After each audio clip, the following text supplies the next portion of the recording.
Anne Rice. Merrick. Crónicas vampíricas.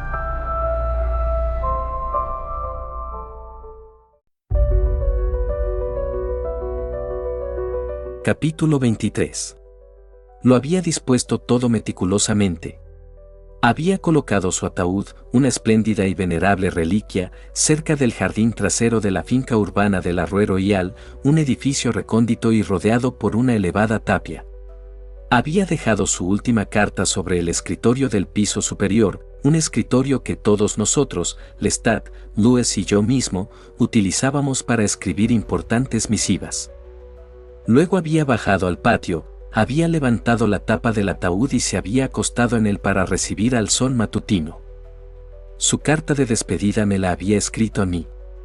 Si no he errado en mis cálculos, moriré incinerado por la luz del sol. No soy tan viejo para seguir viviendo con graves quemaduras, ni tan joven para legar un cuerpo ensangrentado a aquellos que acudan a llevarse mis restos. Quedaré reducido a cenizas, al igual que hace tiempo Claudia quedó reducida a cenizas, y tú, mi querido David, debes diseminarlas. No me cabe ninguna duda de que te encargarás de todos los detalles cuando yo haya dejado de existir, pues cuando acudas a recoger mis restos ya habrás visto a Merrick y conocerás la medida de mi traición y de mi amor. Sí, afirmo que fue el amor lo que me llevó a convertir a Merrick en vampiro.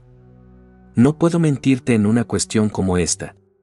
Por si te interesa saberlo, te aseguro que supuse que solo pretendía atemorizarla, llevarla a las puertas de la muerte para disuadirla, para que me implorara que lo salvara. Pero una vez iniciado el proceso, lo llevé rápidamente a término, con la ambición y el deseo más puro que jamás he conocido. Y ahora, siendo como soy un incorregible romántico, defensor de acciones dudosas y de escasa duración, incapaz de vivir con el precio de mi voluntad y mis deseos, te ofrezco a mi exquisita pupila, Merrick, a quien sé que amarás con un corazón instruido. Al margen del odio que sientas por mí, te ruego que entregues a Merrick las escasas joyas y reliquias que poseo. Te ruego también que le des todas las pinturas que he ido coleccionando de forma aleatoria a lo largo de los siglos, unas pinturas que se han convertido, para mí y para el mundo entero, en unas obras maestras. Todo cuanto posee de valor es suyo, si estás de acuerdo en ello. En cuanto a mi dulce maestro, Lestat, cuando se despierte dile que me sumí en las tinieblas sin confiar en sus terroríficos ángeles, esperando tan solo el torbellino o la nada, las cuales él mismo ha descrito con frecuencia. Pídele que me perdone por no haber aguardado a despedirme de él. Y ahora pasemos a ti, mi querido amigo. No espero que me perdones. Ni siquiera te lo pido. No creo que puedas rescatarme de las cenizas para atormentarme, pero si lo consigues, no podré impedirlo. Está claro que he traicionado tu confianza. Por más que Merrick afirme que utilizó conmigo sus potentes hechizos, nada puede disculpar mis acciones, aunque lo cierto es que insiste en haberme hechizado con unas artes mágicas que no comprendo. Lo único que sé es que la amo, que no concibo la existencia sin ella. Pero la existencia es algo que ya no contemplo. Me dirijo a lo que representa para mí una certidumbre, la forma de muerte que se llevó a mi Claudia, inexorable, ineludible, absoluta. Esa era la carta, escrita con su arcaica letra sobre un pergamino, los caracteres altos y profundamente impresos en el papel. ¿Y el cuerpo? Había calculado Lewis acertadamente y se había convertido en cenizas como la niña que un amargo capricho del destino le había arrebatado hacía tiempo. Sencillamente, no. En el ataúd sin la tapa, expuesto al aire nocturno, yacía una réplica calcinada del ser que yo había conocido como Lewis, aparentemente tan sólido como cualquier momia antigua desprovista de sus vendajes, con la carne firmemente adherida a todos los huesos visibles. Sus ropas estaban chamuscadas pero intactas. El ataúd constituía un marco ennegrecido en torno a la horripilante figura que yacía en él. La cara y las manos, todo su cuerpo, no habían sido tocadas por el viento y contenían hasta el más mínimo detalle. Y junto a él, arrodillada sobre las frías losas del suelo, estaba Merrick, contemplando el cuerpo carbonizado, retorciéndose las manos de dolor. Despacio, muy despacio, se inclinó hacia adelante y tocó delicadamente con un dedo el dorso de la mano quemada de Lewis. La apartó en el acto, horrorizada. No vi que dejara una impresión sobre la carne ennegrecida. Está dura como el carbón, David, dijo Merrick. ¿Cómo puede el viento diseminar estos restos a menos que los saques del ataúd y los pisotees? No puedes hacerlo, David. Dime que no puedes. No, no puedo hacerlo. Reconocí. Empecé a pasearme arriba y abajo frenéticamente. ¡Qué legado más ingrato y penoso!, murmuré. Ojalá pudiera enterrarte tal como estás, Lewis. Esa sería una terrible crueldad, dijo Merrick con tono implorante. ¿Crees que puedes seguir vivo bajo esta forma, David? Tú conoces las historias de vampiros mejor que yo. ¿Crees que puedes seguir vivo bajo esta forma? Seguí paseándome nerviosamente, sin responder, frente al cuerpo sin vida cubierto con sus ropas chamuscadas. Alcé la vista distraídamente, compungido, hacia las distantes estrellas. Merrick lloraba suavemente a mi espalda, dando rienda suelta a las emociones que bullían en su interior con renovado vigor y que la abrumaban de tal forma que ningún ser humano podía imaginar lo que sentía en esos momentos. David, dijo sin dejar de llorar. Me volví lentamente y la contemplé arrodillada junto a él, suplicándome como si yo fuera uno de sus santos. David, si te cortas la muñeca, si dejas que la sangre se vierta sobre él, ¿podrás conseguir que regrese? No lo sé, tesoro. Solo sé que ha cumplido sus deseos y me ha comunicado lo que quiere que yo haga. Pero no puedes dejar que desaparezca tan fácilmente, protestó Merrick. David, te lo ruego. Se le quebró la voz y no pudo terminar la frase. Una leve brisa agitó los bananos. Me volví y contemplé aterrorizado el cuerpo. Todo el jardín a nuestro alrededor parecía murmurar y suspirar contra la tapia de ladrillo. Pero el cuerpo permanecía intacto, inmóvil, a salvo en su chamuscado santuario. Pero quizá soplara otra brisa, más fuerte. Quizá lloviera, como ocurre con frecuencia en las noches tibias de primavera, y el agua destruiría el rostro, con los ojos cerrados, que seguía siendo visible. No hallaba las palabras adecuadas para aplacar el llanto de Merrick. No hallaba las palabras adecuadas para confesarle lo que sentía. ¿Se había marchado Lewis, o persistía aún? ¿Y qué querría que hiciera yo en esos momentos, no la noche anterior, cuando protegido por la madrugada me había escrito su valiente nota, sino ahora, encerrado dentro de su cuerpo en el ataúd de madera calcinado? ¿En qué habría pensado al amanecer al sentir la fatídica debilidad y luego el fuego inevitable del sol? Carecía de la fuerza de otros vampiros más potentes para abandonar su ataúd y enterrarse bajo tierra. ¿Se habría arrepentido de su decisión? ¿Habría experimentado un dolor insoportable?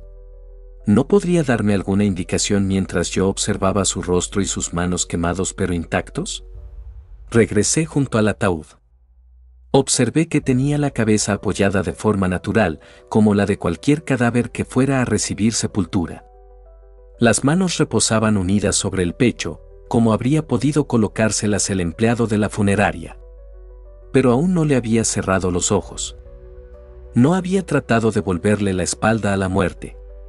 Estaba absorto en estos ingratos pensamientos, absorto y deseando oír otro sonido que no fuera el de los sollozos de Merrick.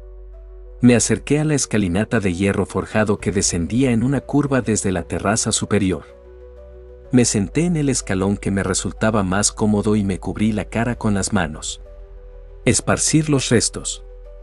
Musité. Ojalá estuvieran aquí los otros. En el acto, como en respuesta a mi patética súplica, oí rechinar la puerta de la verja. Oí el grave chirrido de sus viejos goznes al abrirse seguido del che al cerrarse de nuevo, hierro contra hierro. No percibí el olor de un intruso. De hecho, enseguida reconocí los pasos que se aproximaban. Los había oído muchas veces a lo largo de mi vida como mortal y como vampiro. Pero no me atrevía a creer que aquella inesperada visita hubiera acudido a rescatarme de mi desesperación hasta que la figura apareció en el jardín, con su chaqueta de terciopelo cubierta de polvo, su pelo rubio alborotado, sus ojos de color violeta contemplando el macabro y horrendo semblante de Lewis. Era Lestat. Con paso torpe, como si su cuerpo, sin utilizar desde hacía tanto tiempo, se rebelara contra él, se acercó a Merrick, que volvió su rostro cubierto de lágrimas hacia él como si viera también a un Salvador que acudía en respuesta a sus oraciones, dirigidas a nadie en particular. Merrick se sentó en el suelo y dejó escapar un suspiro. ¿De modo que las cosas han llegado a este extremo?, inquirió Lestat con una voz tan ronca como cuando le había despertado la música de Cibele, la última vez que había abandonado su sueño infinito. Se volvió y me miró. Su rostro carecía de calor y de expresión, la tenue luz de la calle distante iluminaba sus ojos fieros, que volvió a fijar en el cuerpo tendido en el ataúd que descansaba sobre las losas del suelo. Me pareció que sus ojos temblaban. Me pareció que todo su cuerpo temblaba ligeramente, como si el más ligero movimiento le agotara, como si anhelara frotarse los antebrazos y batirse rápidamente en retirada. Pero no estaba dispuesto a abandonarnos. «Acércate, David», me dijo también con voz ronca. «Acércate y escucha». No puedo oírle. Yo le creé. «Escucha y dime si aún sigue ahí». Me situé junto a él, como me pedía. «Parece carbón, Lestat», me apresuré a responder. «No me he atrevido a tocarlo». «¿Quieres que lo hagamos?». Lenta, lánguidamente, Lestat se volvió para contemplar de nuevo el doloroso espectáculo. «Tiene la piel firme, os lo aseguro», terció Merrick. Después de incorporarse retrocedió unos pasos, invitando a Lestat a ocupar su lugar junto al ataúd. «Tú mismo puedes comprobarlo, Lestat», dijo. «Vamos, tócalo». Su voz denotaba el intenso dolor que trataba de reprimir. «¿Y tú?», preguntó Lestat, haciéndola por el hombro con la mano derecha. «¿Qué es lo que oyes, Cherui?», preguntó con su voz ronca. «Silencio», respondió con labios trémulos. Las lágrimas de sangre habían dejado surcos en sus pálidas mejillas. «Pero él me convirtió en vampiro. Yo le hechicé. Le seduje. No podía librarse de mi plan. Y ha terminado así, por haberme entrometido.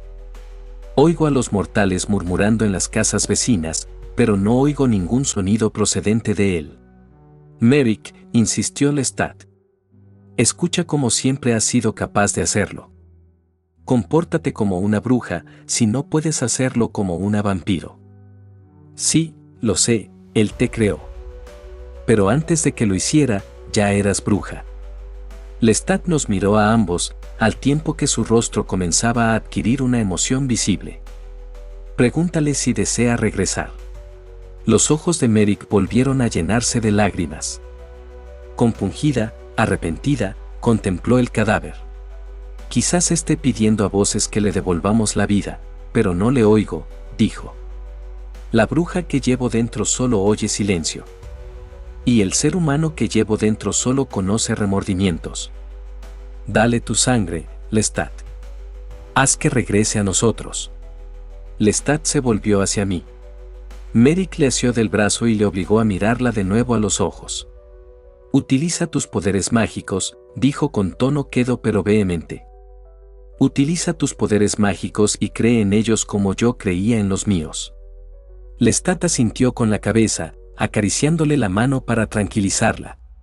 «Dime, David, ¿qué es lo que él desea?», preguntó bruscamente. ¿Hizo esto porque creó a Merrick y pensó que debía pagar por ello con su vida? ¿Qué podía responder yo? ¿Cómo podía ser fiel a todo lo que mi compañero me había confiado a lo largo de tantas veladas? «No oigo nada», respondí. «Pero tengo la vieja costumbre de no espiar sus pensamientos, de no violentar su alma. Tengo la vieja costumbre de dejar que haga lo que quiera, ofreciéndole muy de vez en cuando mi sangre potente, sin echarle nunca en cara sus debilidades. No oigo nada, pero eso no significa nada. Por las noches recorro los cementerios de la ciudad y no oigo nada. Camino entre los mortales y a veces no oigo nada. Camino solo y no oigo nada, como si yo no poseyera una voz interior». Contemplé de nuevo su rostro ennegrecido. Vi en él la imagen perfecta de su boca. Y entonces me percaté de que incluso los cabellos de su cabeza seguían intactos. No oigo nada, dije, pero veo espíritus. He visto espíritus en muchas ocasiones. Se me han aparecido muchas veces. ¿Hay un espíritu ahí, entre sus restos? Lo ignoro. Lestat parecía tener dificultades en sostenerse de pie, como si se debiera a un fallo en su complexión, pero se obligó a permanecer derecho. Me sentí avergonzado al observar la capa de polvo gris que cubría las largas mangas de su chaqueta de terciopelo. Me sentí avergonzado cuando observé los nudos y la suciedad en su espesa mata de pelo. Pero esas cosas no le importaban. Lo único que le importaba era la figura que yacía en el ataúd, y como Merrick no paraba de llorar, le rodeó los hombros con su brazo casi distraídamente, estrechándola contra su poderoso cuerpo y murmurando con voz ronca: «Tranquilízate, Cherui». Hizo lo que deseaba. Pero su plan se ha torcido, exclamó Merrick. Las palabras brotaron de sus labios atropelladamente. Es muy duro que el fuego de un día ponga fin a su existencia. Quizás esté encerrado dentro de esos restos carbonizados temiendo sufrir una suerte atroz. Quizá pueda oírnos en este trance fatal, como suele ocurrir con los moribundos, sin poder responder. Merrick continuó con tono lastimero: quizá nos esté pidiendo ayuda mientras nosotros nos limitamos a discutir y a rezar. ¿Y si vierto mi sangre dentro de su ataúd, cómo crees que regresará?, inquirió Lestat a Merrick. ¿Crees que será nuestro amigo Louis quien se alzará de entre esos harapos carbonizados? ¿Y si no lo es, Cherui, y si se trata de un monstruo herido al que debemos destruir? Elige la vida, Lestat, replicó Merrick. Se soltó de su abrazo, y le suplicó: elige la vida, bajo la forma que sea. Elige la vida y haz que regrese. Si él prefiere morir, puede hacerlo más tarde. Mi sangre es demasiado potente ahora, Cherui, contestó Lestat. Carraspeó para aclararse la garganta y se limpió el polvo que tenía adherido a los párpados. Luego se pasó la mano por el pelo y se lo apartó de la cara. Mi sangre convertirá en un monstruo al ser que yace en ese ataúd. Hazlo, le ordenó Merrick. Si Louis desea morir, si nos pide que le dejemos morir, yo seré su sierva en ese menester, te lo prometo. Qué seductores eran sus ojos y su voz. Prepararé una pócima para que la beba, compuesta por los venenos que tienen algunos animales salvajes en la sangre. Le daré a beber esa pócima para que al amanecer se quede dormido. Su voz adquirió un tono más apasionado. Se sumirá en un profundo sueño, y si sobrevive hasta el crepúsculo, yo seré su centinela durante la noche hasta que vuelva a salir el sol. Lestat mantuvo un buen rato sus ojos color violeta fijos en Merrick, como si reflexionara sobre el deseo que ésta había expresado, su plan, su entrega a Louis. Luego se volvió lentamente hacia mí. ¿Y tú, querido? ¿Qué quieres que haga?, preguntó. Pese al dolor que sentía, su rostro tenía un aspecto más animado. No soy quien para decírtelo, respondí meneando la cabeza. Has acudido y tienes derecho a tomar tú mismo una decisión, porque eres mayor que yo y te agradezco el mero hecho de que hayas venido. Tras estas palabras, fui presa de unos pensamientos angustiosos y terroríficos.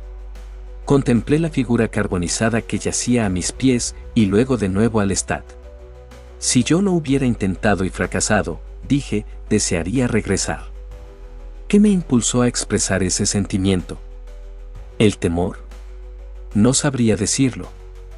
Pero era cierto, y yo lo sabía con tanta certeza como si mis labios se lo hubieran dictado a mi corazón. Sí, si yo hubiera visto amanecer, dije, y hubiera sobrevivido a la experiencia, sin duda habría perdido el valor, un valor del que Louis no andaba sobrado. Lestat parecía estar sopesando estas consideraciones. ¿Cómo no iba a hacerlo? En cierta ocasión, él mismo se había dirigido hacia la luz del sol en un lugar desierto y, tras sufrir repetidas quemaduras, una y otra vez, sin pausa, había regresado. Su piel conservaba un tono dorado a consecuencia de esa dolorosa y atroz experiencia. Durante muchos años llevaría la impronta del poder del sol en su carne. De pronto, se situó delante de Merrick y, ante la mirada de esta y la mía, se arrodilló junto al ataúd, se aproximó a la figura y luego se apartó. Tocó las manos ennegrecidas con sus dedos, con la misma delicadeza con que lo había hecho Merrick, sin dejar ninguna señal. Lenta, suavemente, tocó la frente, sin dejar tampoco ninguna señal. Lestat se llevó la mano derecha a la boca y se produjo una herida en la muñeca con los dientes antes de que Merrick o yo nos diéramos cuenta de lo que se proponía hacer. En el acto empezó a manar un chorro de sangre sobre el rostro perfectamente modelado de la figura postrada en el ataúd, y cuando la vena comenzó a cicatrizar, Lestat volvió a mordérsela y dejó que la sangre se derramara sobre Louis. «Ayúdame, Merrick. Ayúdame, David», exclamó. «Pagaré por lo que he iniciado, pero no dejéis que fracase. Os necesito». Me acerqué a él de inmediato, arremangándome el puño de la camisa de algodón y clavándome los colmillos en la muñeca. Merrick se arrodilló a los pies del ataúd y observé la sangre que manaba de su frágil muñeca de vampiro. Un humo acre se alzó de los restos que había ante nosotros. La sangre penetraba en cada poro del cuerpo postrado, empapándole las ropas chamuscadas.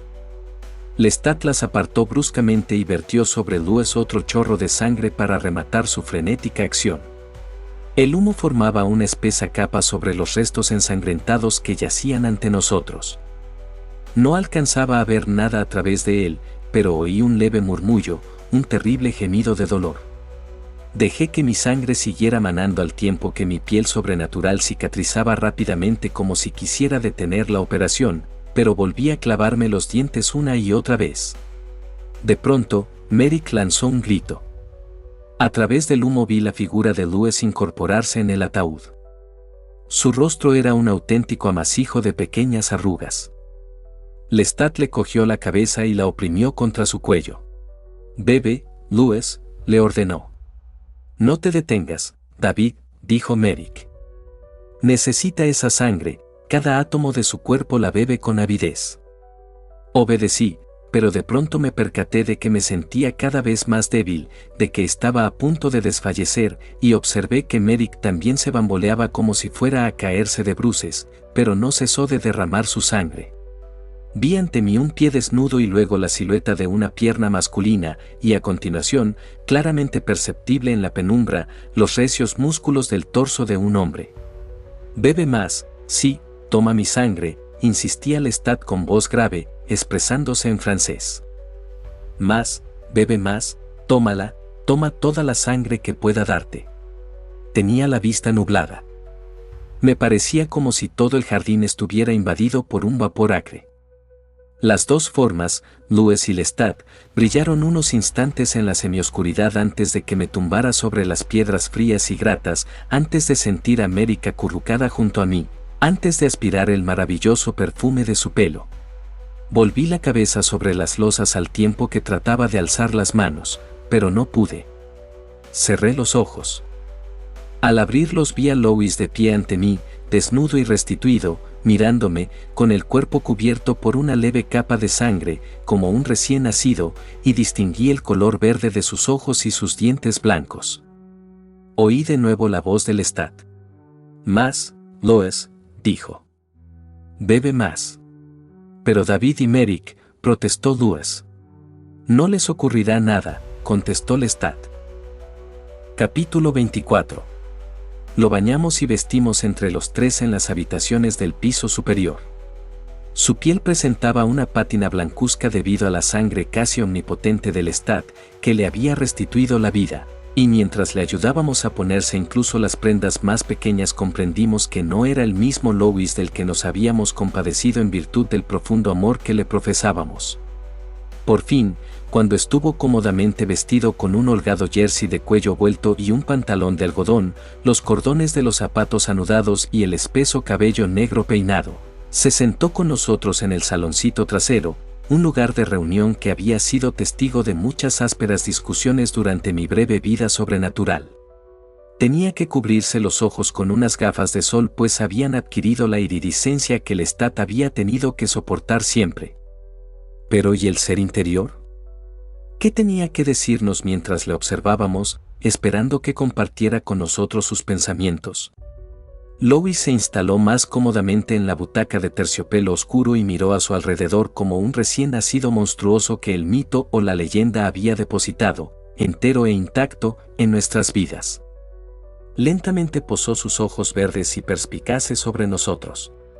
Después de cepillarse la ropa para eliminar el polvo que le cubría, Lestat había sacado de su armario ropero una chaqueta nueva de terciopelo marrón oscuro y una camisa limpia con el acostumbrado y tupido volante de encaje antiguo y levemente amarillento. Se había sacudido el pelo, se había peinado y se había cambiado de botas. En suma, los cuatro ofrecíamos un aspecto impecable, aunque Merrick mostraba algunas manchas de sangre en uno de los habituales camiseros de seda que vestía. Pero el vestido era de color rojo y las manchas quedaban disimuladas. Alrededor del cuello lucía, y había lucido toda la noche, el regalo que yo le había hecho años atrás, el collar de perlas de 3 vueltas. Supongo que hallé cierto solaz en esos detalles, por eso los describo aquí. Pero el que me produjo el efecto más saludable fue la expresión serena y sorprendida de Louis. Permítaseme añadir que Merrick había quedado muy debilitada por la sangre que había aportado a nuestro esfuerzo colectivo, y deduje que dentro de poco tendría que deambular por las calles más oscuras y peligrosas de la ciudad en busca de alimento, y decidí acompañarla. Yo había ensayado demasiadas veces en mi imaginación lo que significaría tenerla junto a nosotros para fingir que mi sentido de la moral había recibido un duro golpe. En cuanto a su belleza, la noble sangre que Lois le había ofrecido hacía unas noches no había hecho sino intensificarla. El color verde de sus ojos era más vivido, aunque todavía podía pasar por una mortal con relativa facilidad. Daba la impresión de que la resurrección de Louis le había exigido todas las reservas de su corazón. Merrick se sentó en la butaca junto a la atildada figura de Lestat, como si en aquellos momentos solo deseara quedarse dormida. Que hábilmente ocultaba la sed que debía de sentir, me dije, pero de pronto Merrick alzó la cabeza y me miró. Había adivinado mis pensamientos. Solo una pincelada, comentó. No quiero saber más que eso. Hice un esfuerzo por ocultar lo que sentía, pensando que convenía que todos observáramos esa regla, tal como Lois y Lestat habían hecho antiguamente. Lestat rompió por fin el silencio. El proceso no se ha completado, dijo, mirando fijamente a Louis. Requiere más sangre. Su voz era enérgica y me resultaba maravillosamente familiar. Se expresaba en su acostumbrado inglés americano. Es preciso que bebas de mí, Louis, y que yo te devuelva la sangre. Requiere, en suma, que yo te dé toda la fuerza que poseo, sin desperdiciar ni un ápice de la misma. Quiero que la aceptes sin protestar, tanto por mi bien como por el tuyo. Durante unos momentos el rostro de Lestat adquirió de nuevo un aspecto fatigado. Volvía a aparecer el sonámbulo de cuando se levantó y acudió a ayudarnos. Pero al cabo de unos segundos recobró la vitalidad, se volvió hacia mí y dijo sin rodeos: en cuanto a ti, David, llévate a Merrick y vayan a alimentarse, para recuperar las fuerzas que habéis perdido. Enséñale lo que debe saber, aunque creo que está bien versada en estas materias. Creo que Louis, en el poco rato que pasó con ella anoche, la ha instruido admirablemente. Estaba seguro de que Louis rompería su solemne silencio para protestar contra la decisión del Lestat, pero no lo hizo. Por el contrario, detecté en él una manifiesta seguridad en sí mismo que antes no poseía. Sí, dame toda la sangre que puedas, dijo con un tono grave y vigoroso. ¿Y Merrick? ¿Le darás también a ella tu sangre potente? A Lestat le sorprendió su fácil victoria. Se levantó. Yo tomé a Merrick de la mano, dispuesto a marcharme. Sí, respondió Lestat, apartándose unos mechones rubios de la cara. Daré a Merrick mi sangre si la desea. Nada me complacería más, Merrick, te lo aseguro. Pero tú debes decidir si quieres volver a recibir de mí el don oscuro. Si bebes de nuevo mi sangre, serás tan fuerte como David y Louis. Si bebes mi sangre, todos seremos unos dignos compañeros, que es justamente lo que pretendo. Sí, lo deseo, contestó ella. Pero antes debo ir en busca de una presa, ¿no es así? Lestat asintió con la cabeza e hizo un breve y elocuente gesto para indicar que nos fuéramos y le dejáramos solo con Nues. Merrick y yo bajamos apresuradamente la escalera de hierro, salimos del edificio y nos alejamos del barrio francés. Anduvimos en silencio, acompañados tan solo por su fascinante taconeo sobre el pavimento. Al poco rato llegamos al viejo y destartalado barrio donde se hallaba el viejo caserón. Pero no entramos en su casa, sino que continuamos adelante. Al rato se escapó de sus labios una dulce carcajada y se detuvo un momento para depositar un beso en mi mejilla. Quería decirme una cosa, pero no llegó a hacerlo. Un lujoso automóvil americano pasó lentamente junto a nosotros. A través de sus gruesos cristales oímos el sonido de la radio y la desagradable letra de una odiosa canción. Se parecía a toda la música moderna, un ruido infernal destinado a enloquecer a todos los humanos. El coche se detuvo a pocos metros de nosotros, y Merrick y yo seguimos adelante. Comprendí que los dos mortales que iban en el coche se proponían lastimarnos, y canté un requiem por ellos. Quizás sonreí. Por siniestro que parezca, creo que sonreí. Lo que no esperaba era oír la brusca detonación de una pistola y ver la reluciente trayectoria de una bala ante mis ojos. Merrick soltó otra carcajada, pues también había visto el brillante arco ante nosotros. Se abrió la puerta del coche y una figura oscura avanzó hacia Merrick. Ella se volvió, extendió afectuosamente sus esbeltos brazos hacia su víctima y la atrapó con el paso cambiado, rápidamente. Vi la expresión estupefacta del hombre cuando Merrick clavó sus dientes en él, la vi sostener en sus brazos el fornido cuerpo de su presa, sin mayores dificultades. Olí la sangre mientras Merrick la succionaba con la pericia de un vampiro. El conductor se apeó del coche, dejando el motor en marcha, furioso de que la violación o el atraco que él y su compañero se habían propuesto cometer hubiera fracasado. Volvió a sonar un fuerte disparo de pistola, pero la bala se perdió en la oscuridad. Me precipité sobre nuestro agresor y lo atrapé con la misma facilidad con que Merrick había atrapado a su presa. Le clavé en el acto los dientes en el cuello, sintiendo el magnífico sabor de la sangre. Nunca había bebido con semejante voracidad, con semejante apremio.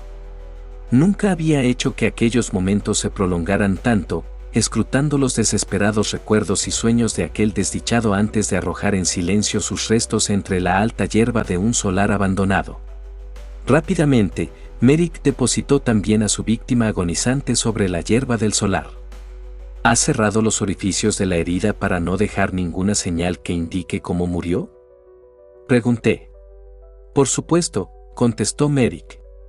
¿Por qué no lo mataste?, inquirí. Debiste matarlo.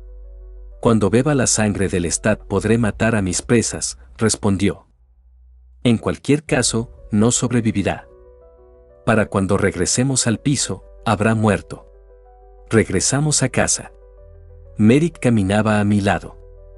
Me pregunté si sabía lo que yo pensaba, que la había traicionado y destruido. Pensaba que le había causado todos los perjuicios que me había jurado evitar. Al volver la vista atrás y pensar en el plan que habíamos tramado de que ella invocaría a un fantasma ante Luis y ante mí, vi las semillas de todo lo que había ocurrido posteriormente. Me sentí hundido, un hombre humillado por su propio fracaso que soportaba con la fría pasividad de un vampiro, la cual coexiste sin mayores problemas con el dolor humano. Quería decirle lo mucho que lamentaba que no hubiera podido gozar plenamente de su existencia mortal. Quería decirle que quizás el destino le tenía reservadas grandes cosas y que yo había desbaratado ese destino con mi estúpido egoísmo, con un ego que no podía controlar. Pero ¿por qué destruir esos momentos tan preciosos para ella? ¿Por qué empañar el esplendor que contemplaba en derredor suyo, saboreándolo todo con sus ojos de vampiro al igual que había saboreado la sangre de su presa? ¿Por qué arrebatarle las pocas noches vírgenes en las que la fuerza y la amenaza le parecían tan sagradas como justas? ¿Por qué tratar de convertirlo todo en tristeza y dolor? No tardaría en experimentar esos sentimientos. Quizás adivinó mis pensamientos. Yo no traté de impedírselo. Pero cuando se puso a hablar, no detecté en sus palabras nada que lo demostrara. Toda mi vida he temido cosas, dijo con tono dulce y confidencial, como es natural en una niña y en una mujer. Por supuesto, no lo reconocía. Me tenía por una bruja y me dedicaba a recorrer calles oscuras para castigarme por mis dudas. Pero sabía lo que significa el temor.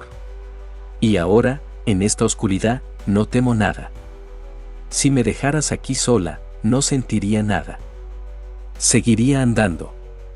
Como hombre, no puedes comprender el significado de lo que digo. No conoces la vulnerabilidad de una mujer. No conoces la sensación de poder que experimento ahora. Creo comprenderlo en parte, respondí con tono conciliador. Ten presente que he sido viejo, y cuando era viejo conocí un temor que no había experimentado de joven. Entonces tal vez comprendas los recelos que oculta siempre una mujer en su corazón, tal vez conozcas esa fuerza tan gloriosa que siento ahora. Le rodeé los hombros con el brazo. La obligué a volverse para besarla y sentí su piel de una frialdad sobrenatural bajo mis labios. Su perfume parecía ahora ajeno a ella, como si no le perteneciera profundamente, aunque seguía siendo fragante y saturaba sus largos cabellos castaños que yo acariciaba cariñosamente con las manos. Quiero que sepas que te amo, dije, y percibí en mi voz los terribles remordimientos, la terrible súplica de penitencia. ¿No comprendes que a partir de ahora estaré siempre junto a ti?, preguntó. ¿Por qué íbamos a separarnos ninguno de nosotros de los demás? Pero ocurre. Al cabo del tiempo, ocurre, respondí. No me preguntes el motivo. La caminata nos llevó hasta la casa de Merrick. Entró sola, después de pedirme que la esperara pacientemente, y salió con su acostumbrado bolso de lona. Mis perspicaces sentidos detectaron un extraño olor que emanaba de él, un olor acre, a sustancia química, que no logré identificar. No di importancia a aquel olor, y cuando reemprendimos juntos nuestro camino me olvidé de él, o me acostumbré a él, o dejé de pensar en él. Los pequeños misterios no me atraían. La tristeza y la dicha que sentía eran demasiado inmensas para preocuparme por nimiedades.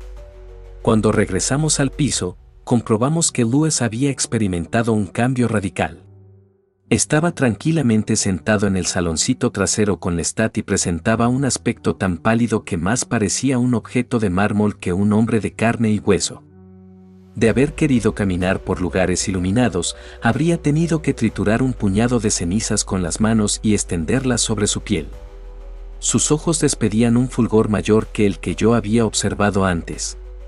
¿Pero y su alma? ¿Qué tenía que decirnos? ¿Seguía siendo el mismo en su corazón? Me senté en una butaca y Merrick hizo lo propio, depositando su bolso de lona en el suelo, a sus pies. Creo que ambos decidimos esperar a que Louis dijera algo. Al cabo de un rato todos seguíamos en la misma postura, aguardando. Lestat miró una y otra vez a Merrick con comprensible fascinación, hasta que por fin Louis rompió el silencio. Os estoy profundamente agradecido por haberme resucitado. Se expresaba con su acostumbrada cadencia, su acostumbrada sinceridad. Quizá también con su acostumbrada timidez. Durante toda mi vida entre vampiros buscaba algo que llegué a creer que jamás poseería. Hace más de un siglo viajé al viejo mundo en busca de ello. Y al cabo de una década fui a París, buscando lo que anhelaba. Louis continuó hablando con un tono cargado de sentimiento. Lo que buscaba era un lugar en el que sintiera que formaba parte de algo más grande que yo mismo. Un lugar donde estuviera rodeado por unos seres que me acogieran en su grupo. Pero hasta ahora no lo había encontrado. Louis me dirigió una mirada cargada de significado y luego miró a Merrick con un amor que dulcificó sus rasgos. Ahora soy tan fuerte como tú, David. Y dentro de poco Merrick también lo será. Louis miró a Lestat sin pestañear. Soy casi tan fuerte como tú, mi bendito creador. Para bien o para mal, me siento uno de vosotros. Mientras observaba su semblante pálido y reluciente, exhaló un prolongado suspiro, tan característico de él. Oigo pensamientos, dijo. Una música lejana. Sí, la oigo. Oigo a las personas que transitan por la calle. Percibo su olor, dulce y grato. Contemplo la noche y veo muy lejos. Sentí un inmenso e inesperado alivio que traté de expresar a través de mis gestos y la expresión de mi rostro. Tuve la sensación de que Merrick compartía ese alivio. Su amor por Louis era palpable. Era decididamente más agresivo y exigente que el amor que sentía por mí. Lestat, más debilitado que nosotros debido a todo lo que había soportado y al largo ayuno de los últimos meses, acogió esas palabras asintiendo con la cabeza.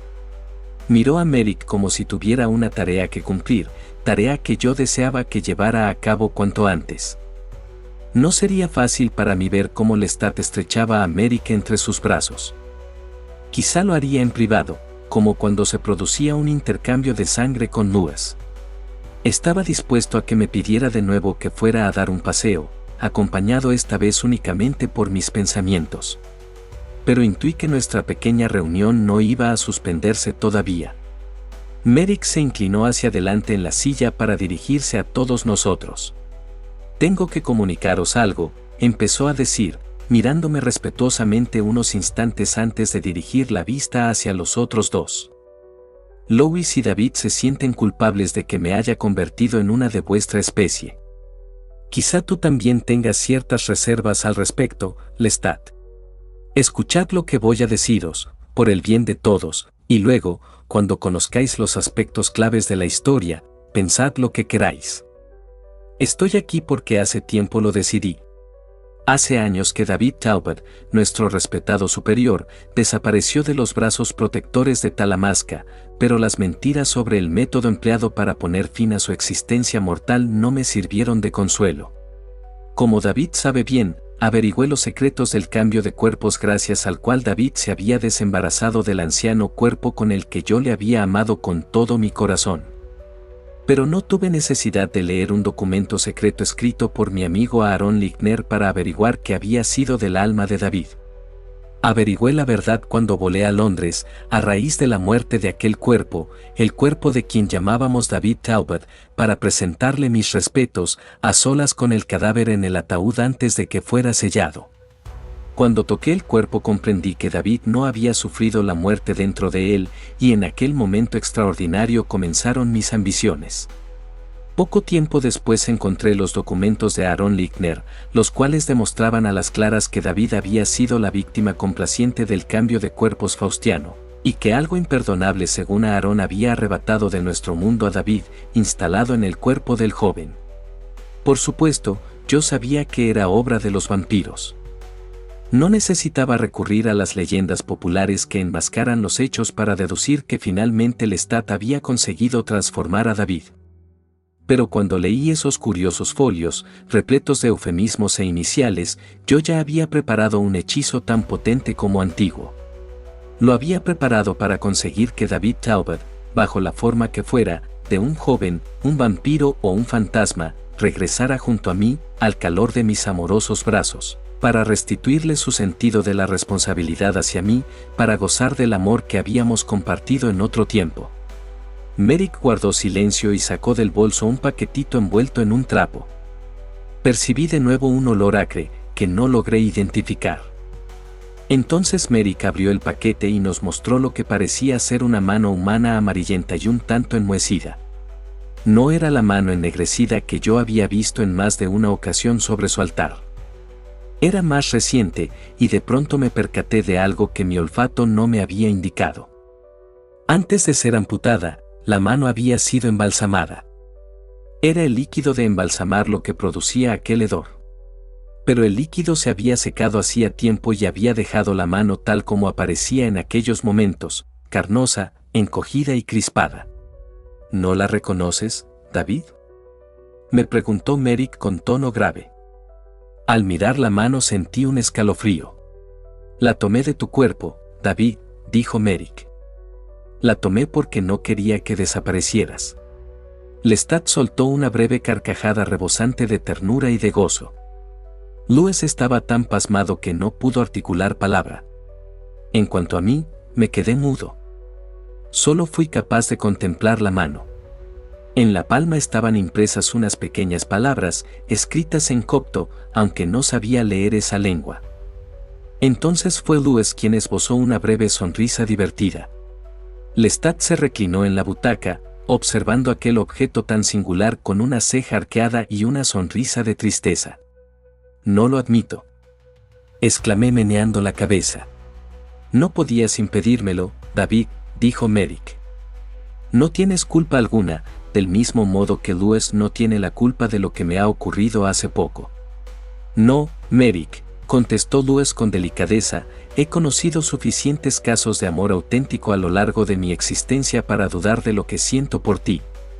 «¿Qué dicen esas inscripciones?», pregunté enojado.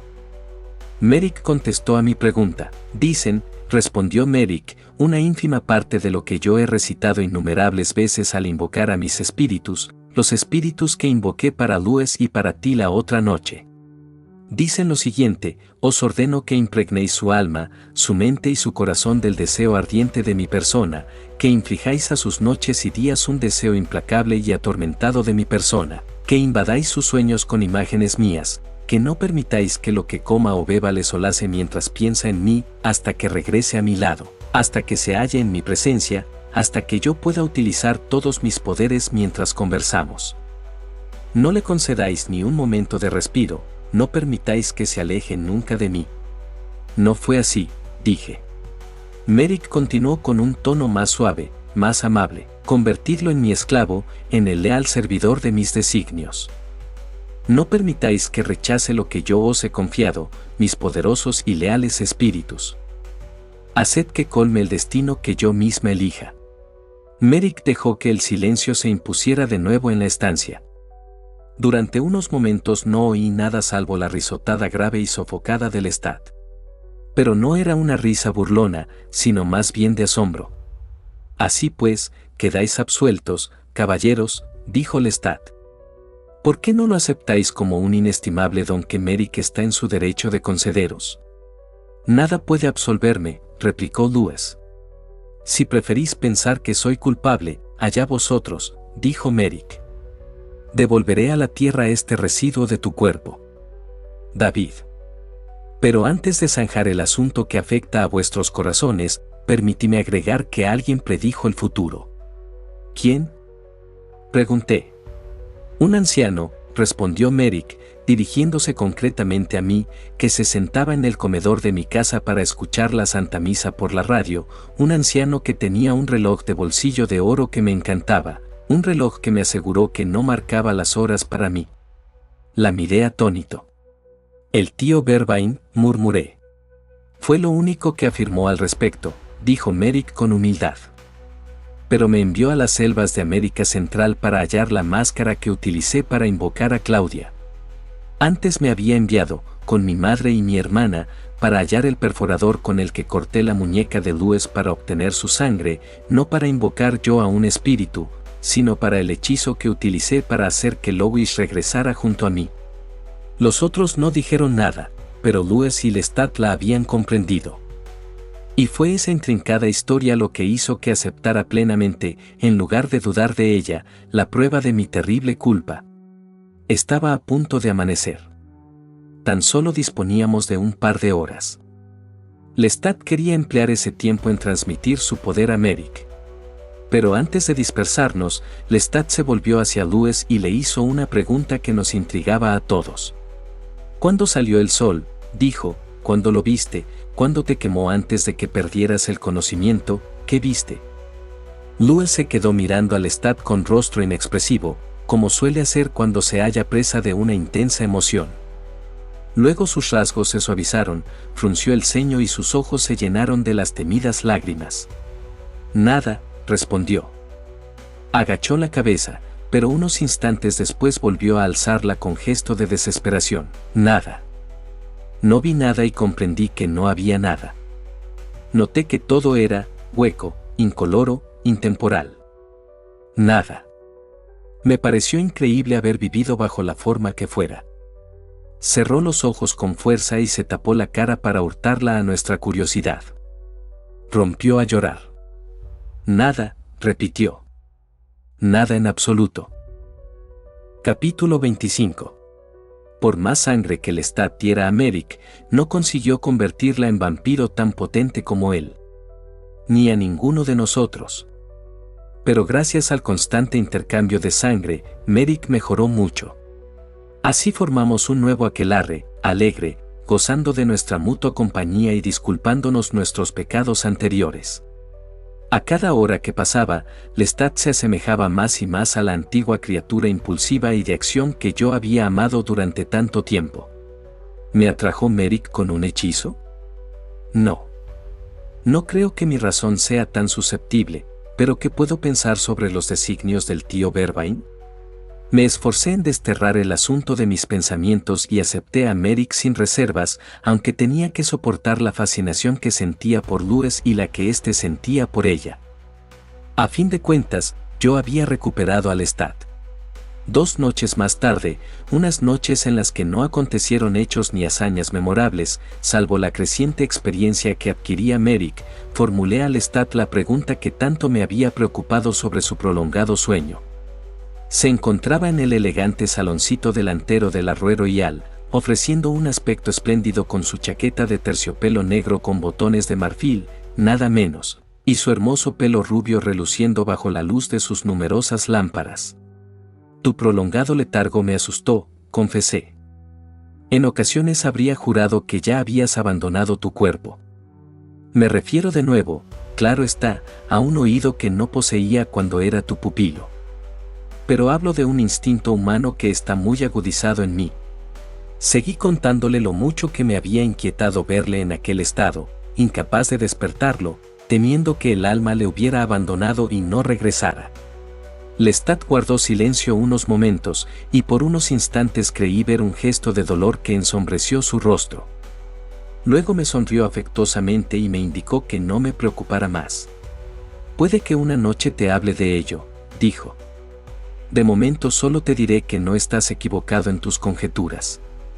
No siempre estaba dentro de mi cuerpo. Lestat se detuvo, pensando, murmurando algo que no llegué a captar.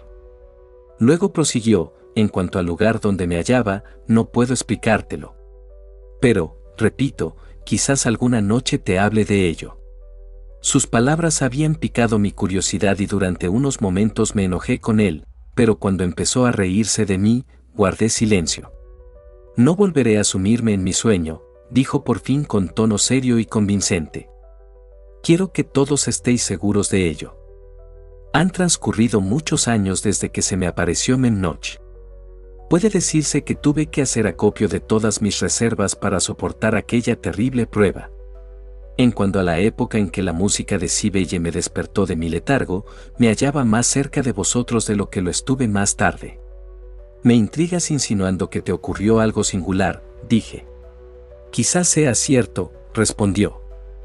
Sus vacilaciones y su tono burlón me irritaban.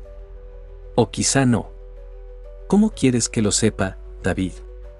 Ten paciencia. Volvemos a estar juntos, y Louis ha dejado de ser el emblema de nuestro descontento. Me doy por más que satisfecho, créeme. Sonreí y asentí con la cabeza, pero el mero nombre de Louis me hizo evocar el horripilante espectáculo de sus restos carbonizados en el ataúd. Era la prueba de que el sereno y omnipotente esplendor del sol cotidiano no volvería a brillar sobre mí. Era la prueba de que podemos perecer con toda facilidad y que todo el mundo mortal constituye un enemigo fatídico durante esas horas entre el amanecer y el crepúsculo.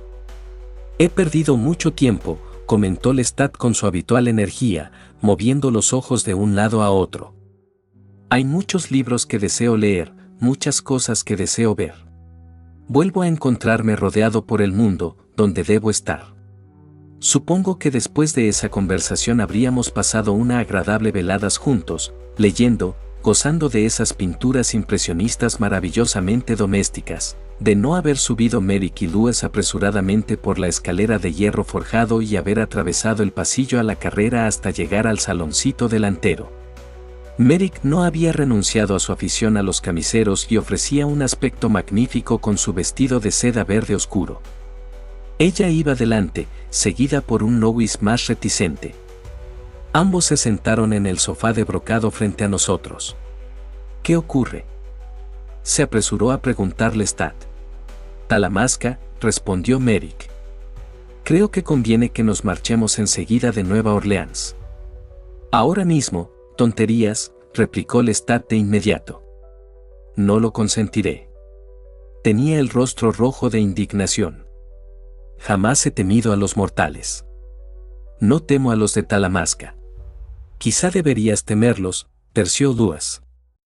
Escucha lo que pone la carta que ha recibido Merrick. ¿Qué ha recibido?, preguntó Lestat enojado. No habrás regresado a la casa matriz, ¿verdad, Merrick? Sabías que no debías hacerlo.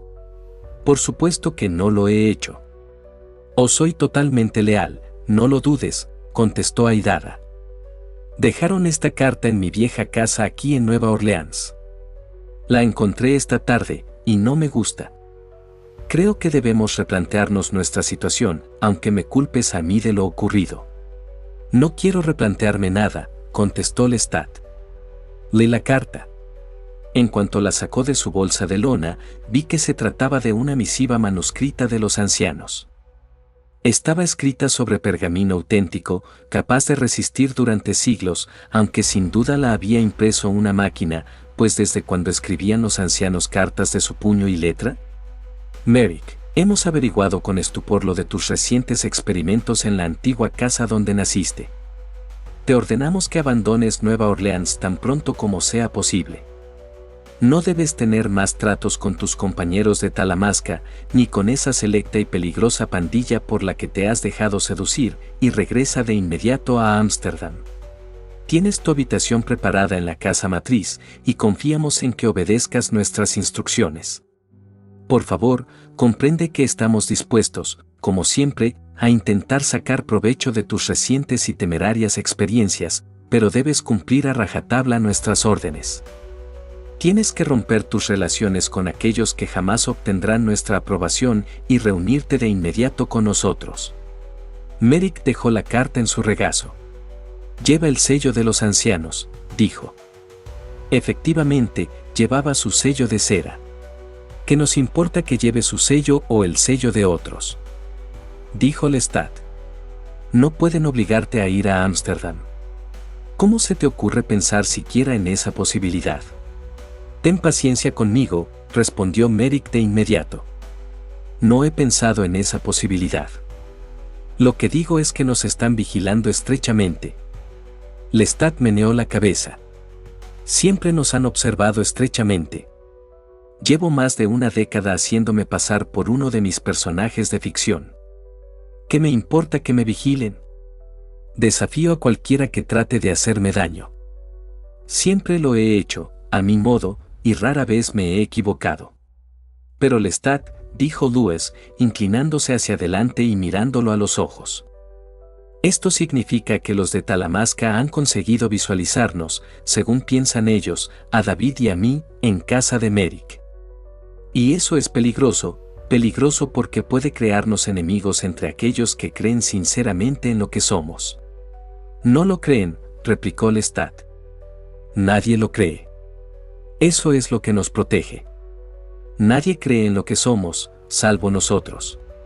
Te equivocas, terció Merrick antes de que yo pudiera intervenir. Creen en ti.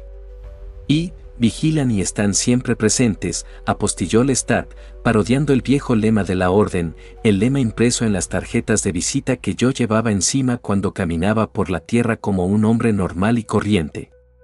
No obstante, me apresuré a decir, no conviene que nos marchemos ahora. Ninguno de nosotros puede regresar a la casa de Merrick, aunque tampoco podemos quedarnos en este piso de la Rue Royale. No cederé ante ellos, declaró Lestat. No permitiré que me obliguen a abandonar esta ciudad que me pertenece. De día dormimos ocultos, al menos vosotros tres preferís dormir ocultos, pero la noche y la ciudad nos pertenecen. ¿Qué quieres decir que la ciudad nos pertenece?, preguntó Lewis con conmovedora inocencia. Lestat le interrumpió con un gesto despectivo. He vivido aquí durante 200 años, dijo con tono grave y vehemente. No me marcharé porque me lo exija una orden de eruditos. ¿Cuántos años hace que fui a visitarte en la casa matriz de Londres, David? nunca te temí. Te desafiaba con mis preguntas. Te exigí que crearas un expediente individual sobre mí entre tus voluminosos archivos. Sí, Lestat, pero las cosas ahora son distintas. Miré a Merrick directamente a los ojos. ¿Nos lo has contado todo, cariño?, le pregunté. Sí, respondió mirando al frente, como si cavilara sobre el problema que había surgido. Os lo he dicho todo, pero esta carta la escribieron hace unos días. Y la situación ha cambiado. Por fin alzó la vista y me miró. Si nos vigilan, como sospecho, ya deben de saber hasta qué punto ha cambiado la situación. Lestat se levantó. No temo a los de Talamasca, declaró recalcando sus palabras. No temo a nadie. Si los de Talamasca hubieran querido atraparme, habrían podido hacerlo durante todos los años que permanecí dormido sobre el polvoriento suelo de Santa Elizabeth. Pero de eso se trata justamente, dijo Merrick. No querían atraparte. Querían vigilarte. Querían permanecer cerca, como siempre, para recabar unos conocimientos que nadie más poseía, pero no querían tocarte. No querían que tu inmenso poder se volviera contra ellos. Lo has expresado perfectamente, dijo Lestat. Me gusta eso de mi inmenso poder. Harían bien en tenerlo en cuenta. Te lo ruego, dije, no amenaces a los de Talamasca. ¿Por qué no?, preguntó Lestat. No puedes pensar realmente en hacer daño a los miembros de Talamasca, respondí preocupado, con cierta aspereza. No puedes hacerlo, por respeto a Merrick y a mí. Ellos te han amenazado, ¿no es cierto?, replicó Lestat. Nos han amenazado a todos. No lo comprendes, intervino Merrick. Es demasiado arriesgado tratar de perjudicar a los de Talamasca. Forman una gigantesca organización, una organización muy antigua. No me importa, dijo Lestat. Y saben lo que eres, acabó ella. Vuelve a sentarte, Lestat, por favor, dijo Lois. ¿Es que no lo entiendes? No se trata simplemente de su considerable antigüedad y poder. No se trata solo de sus recursos. Se trata de quiénes son. Nos conocen, pueden hacernos la vida imposible. Pueden causarnos graves perjuicios vayamos donde vayamos, en cualquier lugar del mundo. Estás soñando, mi viejo amigo, replicó Lestat. Piensa en la sangre que he compartido contigo. Piensa en ello, Merrick. Y piensa en Talamasca y su torpe forma de actuar. ¿Qué hizo cuando Jessie Reeves abandonó la orden? Nadie la amenazó. Justamente pienso en su forma de actuar, Lestat, contestó Merrick con firmeza. Por eso creo que debemos marcharnos de aquí. Debemos llevarnos todas las pruebas que puedan utilizar para sus investigaciones. Es preciso que nos vayamos. Lestat nos miró irritado y salió del piso dando un portazo. Durante aquella larga noche no supimos dónde estaba. Sabíamos lo que pensaba, sí, y comprendíamos y respetábamos sus sentimientos, y decidimos tácitamente hacer lo que él había dicho. Lestat era sin duda nuestro líder. Poco antes del amanecer nos dirigimos a nuestros respectivos escondites. Los tres estábamos de acuerdo en que ya no podíamos ocultarnos entre la multitud. Al día siguiente, al anochecer, Lestat regresó al piso de la Rue Royal. Merrick había bajado a recoger otra carta remitida por correo especial, una carta que me infundió pavor, y Lestat apareció en el saloncito delantero del piso antes de que regresara. Merrick. Lestat tenía el pelo alborotado por el viento y parecía furioso. Empezó a pasearse arriba y abajo con ruidosas zancadas, como un arcángel en busca de una espada perdida. Haz el favor de dominarte, dije con tono imperioso. Lestat me miró irritado, pero se sentó. Nos observó a Louis y a mí con cara de pocos amigos y esperó a que Merrick entrara en la habitación. Por fin apareció Merrick con el sobre abierto y el pergamino en la mano. Solo puedo describir su expresión como de asombro. Me miró antes de mirar a los otros, y luego se volvió de nuevo hacia mí. Merrick indicó a Lestat que guardara silencio y se sentó en el sofá de damasco, junto a Louis. No pude por menos de observar que éste no trató de leer la carta sobre el hombro de Merrick, sino que se limitó a aguardar. Pero estaba tan impaciente por conocer su contenido como yo. «Es extraordinario», dijo Merrick. Jamás había visto a los ancianos adoptar una postura semejante. Jamás había visto a nadie de nuestra orden mostrarse tan explícito. Conozco su erudición, su capacidad de observación, sus innumerables informes sobre fantasmas, brujería y vampiros, sí, vampiros. Pero jamás había visto nada semejante.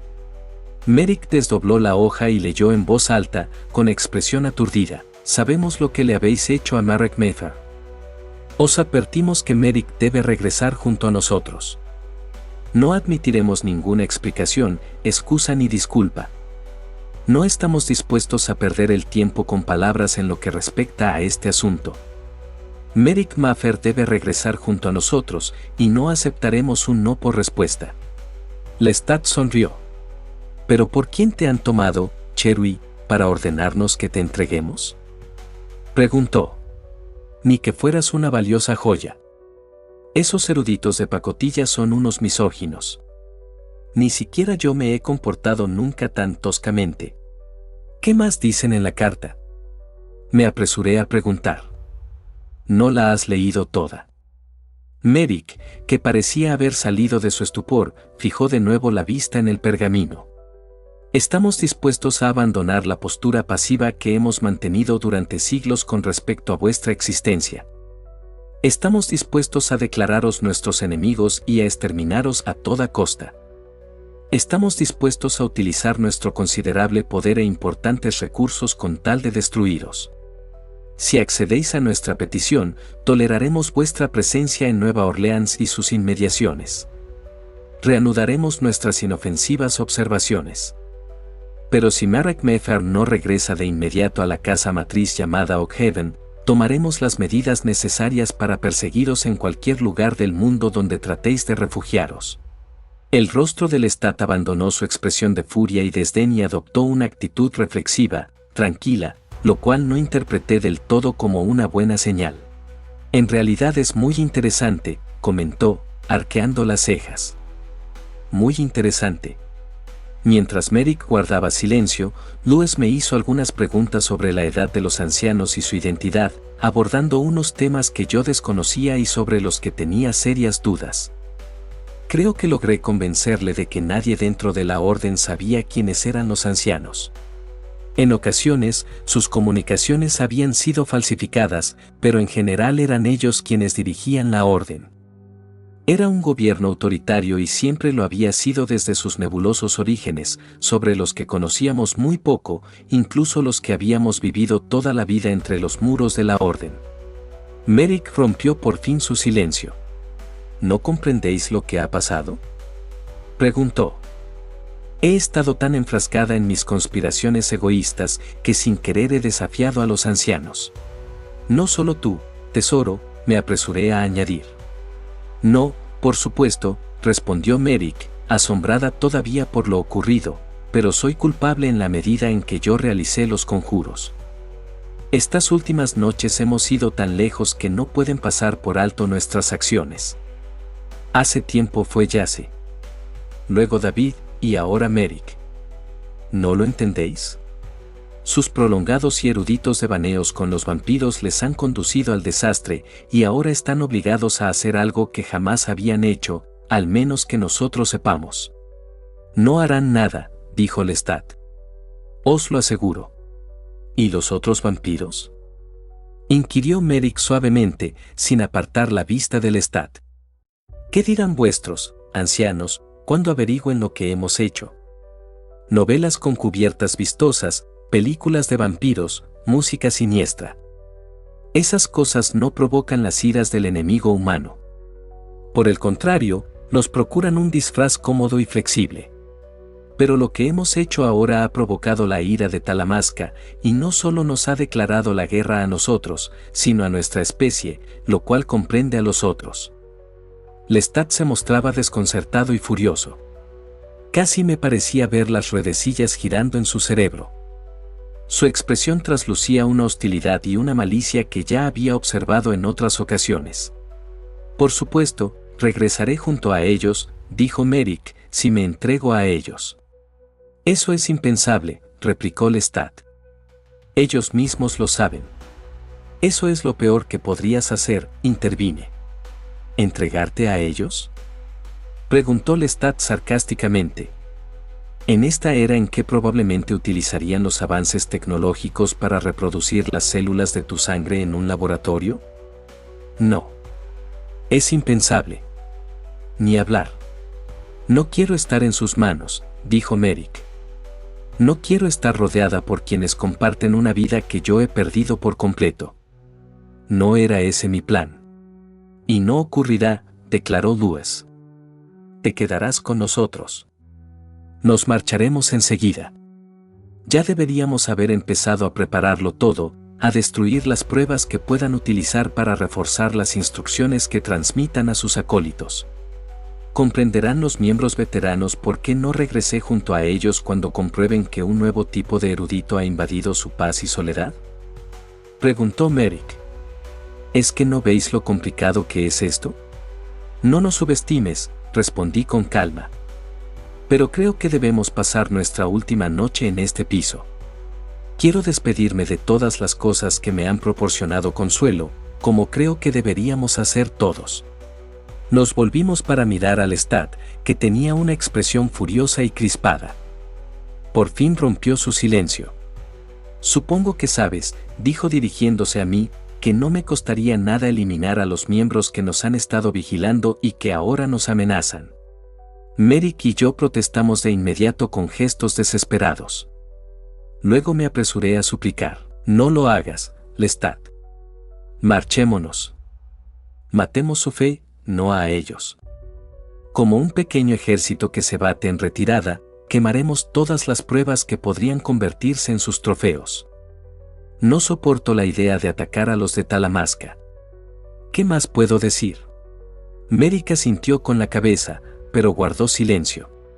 De acuerdo, dijo por fin Lestat con tono enérgico y airado. Me someto a vuestra voluntad porque os amo. Nos marcharemos. Abandonaremos esta casa que ha constituido mi hogar durante tantos años. Abandonaremos esta ciudad que amamos todos. Dejaremos todo esto y buscaremos un lugar donde nadie nos reconozca entre la multitud. Lo haremos, pero no me gusta, y por lo que a mí respecta, los miembros de la Orden han perdido, por estas misivas que nos han remitido, cualquier escudo protector que hayan podido poseer. El asunto quedó zanjado. Nos pusimos manos a la obra rápidamente, en silencio, asegurándonos de no dejar nada que contuviera la potente sangre que los de Talamasca tratarían de analizar tan pronto como pudieran. Tras vaciar el piso de todo rastro de pruebas, nos dirigimos los cuatro a la casa de Merrick, donde llevamos a cabo otra minuciosa limpieza, quemando el vestido de seda blanco que Merrick había utilizado durante la terrible sesión de espiritismo y destruyendo sus altares. Acto seguido visité mi antiguo estudio en Santa Elizabeth para quemar mis numerosos diarios y ensayos, una tarea que me disgustó profundamente. Era un trabajo cansado, ingrato y desmoralizador. Pero lo hice. La noche siguiente decidimos partir de Nueva Orleans. Mucho antes del amanecer, Lewis, Merrick y Lestat se pusieron en marcha. Yo me quedé en la Rue Royale, sentado ante el escritorio del saloncito trasero, para escribir una carta a aquellos que tiempo atrás había estimado y habían merecido toda mi confianza. La escribí de mi puño y letra, para que comprendieran que esa carta tenía un significado especial no solo para mí, sino para ellos. A mis estimados ancianos, quienesquiera que seáis, fue una imprudencia por vuestra parte remitirnos unas cartas tan cáusticas y beligerantes, y temo que una noche algunos de vosotros paguéis cara vuestra temeridad. Os ruego que no lo interpretéis como un desafío. Me marcho, y cuando recibáis esta carta por medio de vuestros dudosos procedimientos, ya no podréis dar conmigo. Pero debéis saber que vuestras amenazas han herido el frágil orgullo del más poderoso de nosotros, un ser que durante mucho tiempo os consideraba prácticamente intocables. Con vuestras imprudentes palabras y amenazas habéis destruido el imponente santuario que os protegía. Ahora estáis expuestos a la ira de aquel a quien creíais poder atemorizar como si se tratara de un vulgar mortal. Habéis cometido otro grave error, y os aconsejo que recapacitéis antes de tramar otro plan con respecto a los secretos que ambos compartimos. Os habéis convertido en unos adversarios interesantes para alguien a quien le encantan los desafíos, y tendré que utilizar toda mi influencia para protegeros a nivel individual y colectivo de la ávida sed de sangre que habéis provocado estúpidamente. Leí la carta atentamente, y cuando me disponía a estampar en ella mi firma sentí la gélida mano del Lestat en mi hombro, oprimiéndolo con firmeza. Repitió las palabras, adversarios interesantes, y soltó una risa burlona. Por favor, no les hagas daño, murmuré. Vamos, David, dijo con tono decidido, es hora de marcharnos. Vamos. Pídeme que te cuente mis etéreos periplos o que te relate otra historia. Me incliné sobre el papel para firmar y rubricar la carta. Había perdido la cuenta de la cantidad de documentos que había escrito para Talamasca y en ella, y se me ocurrió que acababa de estampar mi firma en uno que sin duda iría a parar a sus archivos. De acuerdo, viejo amigo, estoy preparado, dije. Pero debes darme tu palabra. Nos encaminamos juntos por el largo pasillo hacia la parte posterior del piso. Lestat apoyó su mano pesada pero grata sobre mi hombro, su ropa y su cabello olían al viento. Hay muchos relatos que escribir, David, dijo. Confío en que no te opongas a que lo hagamos. Nada nos impide proseguir con nuestras confesiones y conservar al mismo tiempo nuestro nuevo escondite. Por supuesto, respondí. Nada nos lo impide. La palabra escrita nos pertenece, Lestat. ¿Te basta con esto? Te diré lo que haremos, amigo mío, dijo, deteniéndose en la terraza posterior para echar un último vistazo al piso con el que tan encariñado estaba. Lo dejaremos en manos de Talamasca, ¿qué te parece?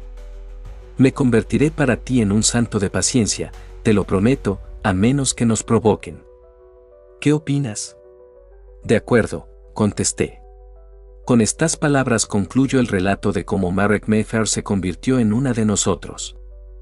Así termino el relato de cómo abandonamos Nueva Orleans y nos perdimos en el ancho mundo. Esta historia la he escrito para vosotros, mis hermanos y hermanas en Talamasca, y para muchos otros. 4:30 de la tarde del domingo 25 de julio de 1999. Fin de Merrick. Crónicas vampíricas. Anne Rice.